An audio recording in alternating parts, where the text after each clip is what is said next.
क्यों क्यों किया आपने मेरे साथ ऐसा? क्या गलत किया था मैंने जो आपने मेरे दिल के इतने टुकड़े कर दिए कि उसे समेटने में पूरी जिंदगी निकल जाएगी? क्यों किया मेरे साथ ऐसा आपने? मेरा परिवार जानना चाहता है कि अपराजिता ने हाँ कहा या ना। कैसे बताऊं उन्हें कि उसने कुछ कहा ही नहीं, क्योंकि वो पहले ही किसी और को हाँ कह चुकी है।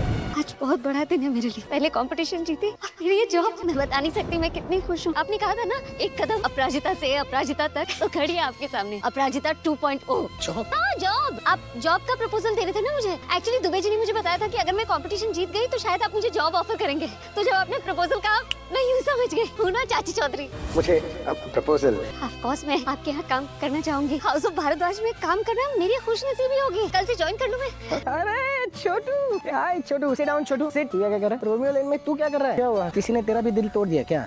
छोटी ने तेरा दिल तोड़ दिया? वाह, मुझे भी ना लाइफ में यही वाली क्वालिटी चाहिए। चाहे फिर तकलीफ कोई भी हो, भाव करके भूल। शायद भगवान मेरे हाथ में प्यार की लकीर बनाना भूल गया। बिल्कुल रहा नहीं जा रहा। मुझे तो घर में हर जगह सिर्फ और सिर्फ अपराजिता नजर आती। बता कब आएगी मेरी अपराजिता बहू मेरे घर में? बता रहा हूँ।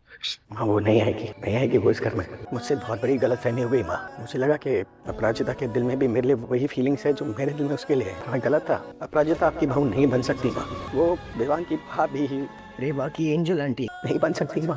अपराजिता और अगर एक औरत शादी के 4 साल बाद सबके सामने अपना मंगलसूत्र उतार दे और कह दे कि ये प्यार की निशानी नहीं बल्कि उसकी गुलामी की जंजीर थी, तो क्या होगा?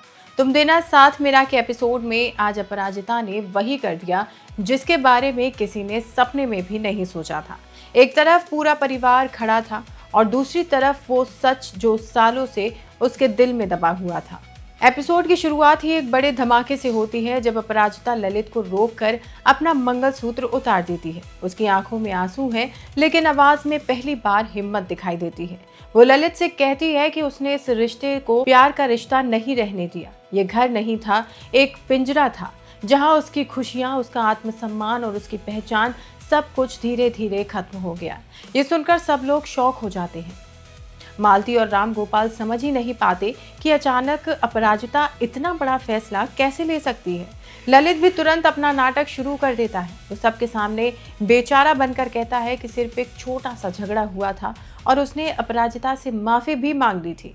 लेकिन इस बार अपराजिता चुप रहने वाली नहीं थी। वो जोर से ललित को रोक देती है और कहती है कि अब बहुत हो चुका है। जब मालती और बाकी घर वाले उसे समझाने की कोशिश करते हैं कि हर रिश्ते में छोटी मोटी नोकझोंक होती रहती है, तब अपराजिता की आंखों से सालों का दर्द बाहर आ जाता है। वो बताती है कि वो इतने साल सिर्फ इसलिए चुप रही क्योंकि उसे डर था कि लोग क्या कहेंगे। उसे लगता था कि एक अच्छी पत्नी वही होती है जो सब कुछ सह लेती है, लेकिन अब उसकी हद पार हो चुकी। फिर अपराजिता वो सच बताती है जिसे सुनकर सबके होश उड़ जाते हैं। वो कहती है कि पिछले 4 सालों से ललित उस पर हाथ उठा रहा था। कभी शब्दों से उसे तोड़ता था, कभी थप्पड़ मारकर उसकी इज्जत को उछालता था और कभी लात मारकर उसका दर्द और बढ़ा देता था। ये सुनकर पूरा परिवार सन्न रह जाता है। किसी को यकीन नहीं होता कि अपराजिता इतना बड़ा दर्द अकेले सह रही थी। लेकिन ये सच यहीं खत्म नहीं होता। अपराजिता एक और बड़ा राज खोलती है। वो बताती है कि ललित ने उसके नाम पर लोन लिया था और जब बिजनेस फेल हो गया तो कर्ज देने वालों की बेइज्जती भी उसे ही सहनी पड़ी। उसने शादी की थी एक जीवन साथी पाने के लिए, लेकिन ललित ने उसे सिर्फ दर्द और परेशानी दी।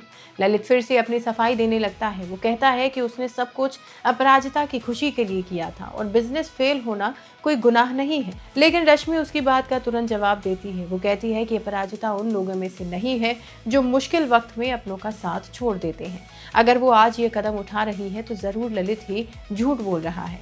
अपराजिता फिर बताती है कि उसने पहले भी अपने घर वालों को सब सच बताने की कोशिश की थी।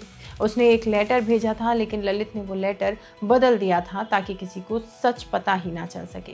ये सुनकर सबका गुस्सा और बढ़ जाता है। तभी ललित अपना असली रूप दिखा देता है और अपराजिता को जबरदस्ती वहां से ले जाने की कोशिश करने लगता है। लेकिन इस बार अपराजिता अकेली नहीं थी। मालती तुरंत ललित का हाथ रोक देती है। अविनाश उसके सामने खड़ा हो जाता है और राम गोपाल अपनी बेटी की ढाल बन जाता है। ललित फिर भी धमकी देता है कि तलाक के बाद समाज अपराजिता को कभी इज्जत नहीं देगा और वो अपने माँ बाप पर बोझ बन जाएगी। लेकिन अपराजिता का जवाब सबका दिल जीत लेता है। वो कहती है कि समाज को बदलने की ज़रूरत है और एक तलाकशुदा बेटी मरी हुई बेटी से कहीं बेहतर होती है। ये सुनते ही राम गोपाल की आंखें भर आती हैं और वो कहते हैं कि जब तक वो जिंदा हैं उनकी बेटी कभी अकेली नहीं होगी। आखिर में ललित को वहां से भागना पड़ता है और अपराजिता पहली बार महसूस करती है कि उसकी जिंदगी की नई शुरुआत हो चुकी है। सालों तक दर्द सहने वाली अपराजिता आज टूट कर नहीं बल्कि लड़कर जीतती है। तो इस जीत में आप भी उसका साथ दीजिए और वीडियो को लाइक शेयर कर टेलीफ्लिक्स को सब्सक्राइब करके बेल आइकन को प्रेस करना बिल्कुल मिस मत कीजिए।